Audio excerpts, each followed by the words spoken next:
saying the AFP and the PNP withdrawing support or asking resignation of the President is unforgivable. Magandang araw mga ka-aerial defense, may ibabahagi na naman ako sa inyo dahil ngayong araw na ito ay may bagay tayong pag-uusapan, kumakalat na pagpapatalsik kay President Bongbong Marcos bilang presidente, sinagot ng PNP chief, pero bago tayo magpatuloy wag mo muna kalimutan mag-like, share, and subscribe, paki-follow at like muna ng aming page na nasa description na ang link.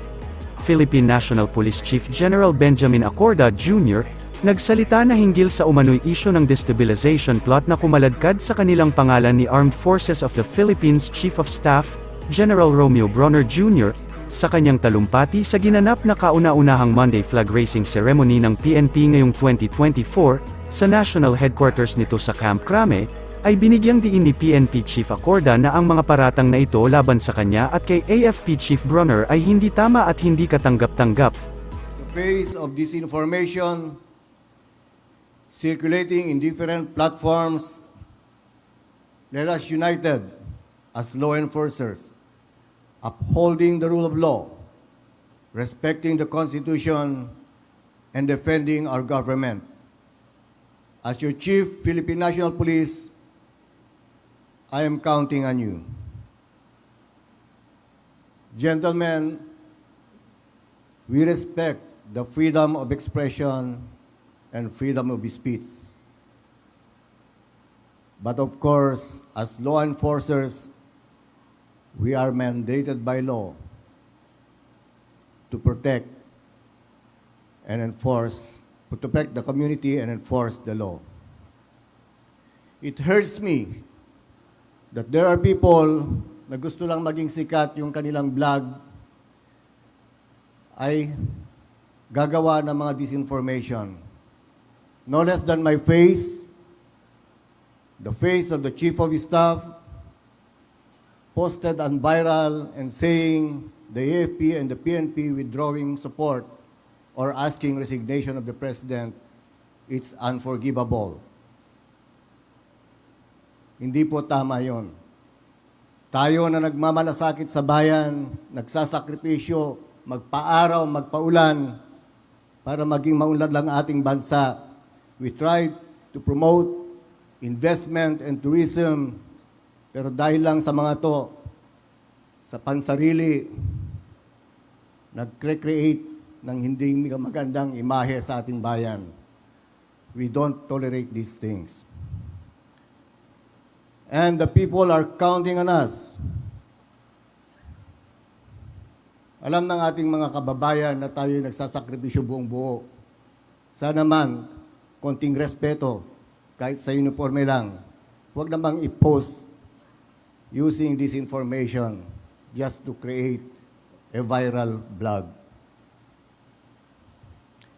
Again, let us, with all our heart, gaya ng kanta ng ating bisita ngayon, sama-sama tayo, magkaisa tayo. That is the only way for this country para tatayo. We have been with COVID-19. The Ukraine war is still ongoing and globally affecting economies. The police officers are expected na mangunguna para ipakita na ating bansa ay worthy of moving on at karapat-dapat na puntahan ng mga investor at hindi tayo magpapagamit para sa mga pansariling adhikain. Let us stay focused on our duty, anchored ang serbisyong nagkakaisa, and provide the utmost service to the Filipino people, contributing to a more peaceful and safer Philippines. Mabuhay ang Philippine National Police!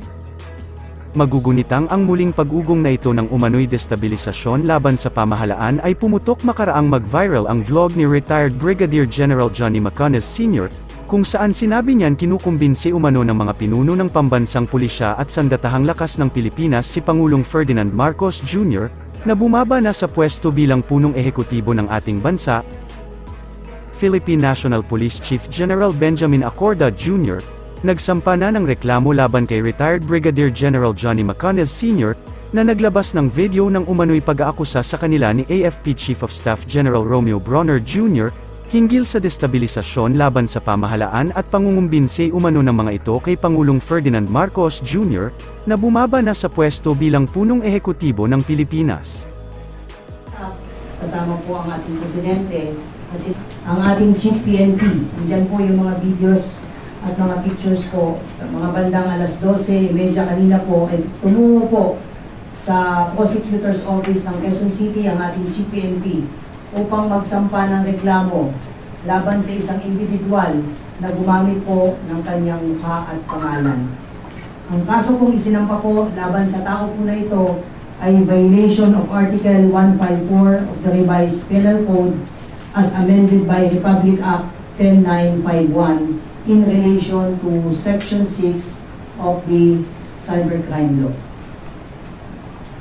Inuulit po natin, ang sinampa po nating kaso ay dahil sa pagpapakalat po ng hindi totoong information na ang ating Chief PNP ay nag-withdraw na po ng support sa ating Presidente at hinihikayat ang ating Presidente na mag-resign na po.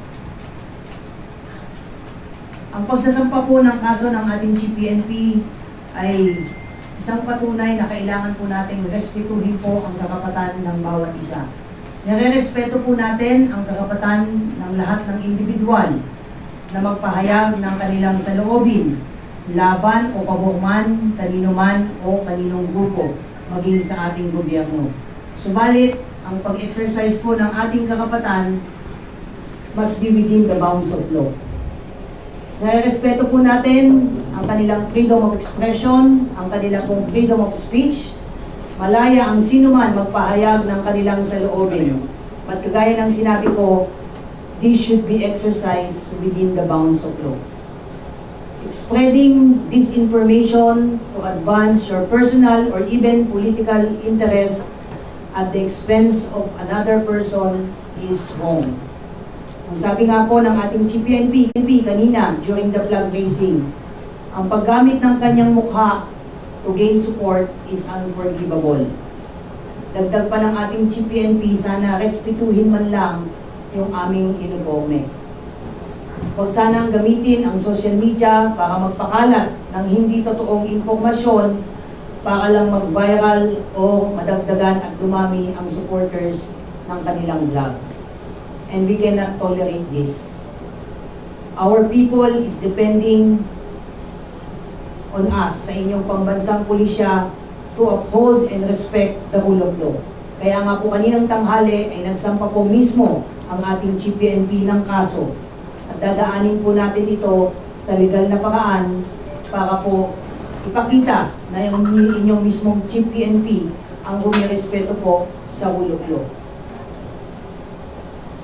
Ang usapin pong ito ay hindi lamang po tungkol sa ating Chief PNP.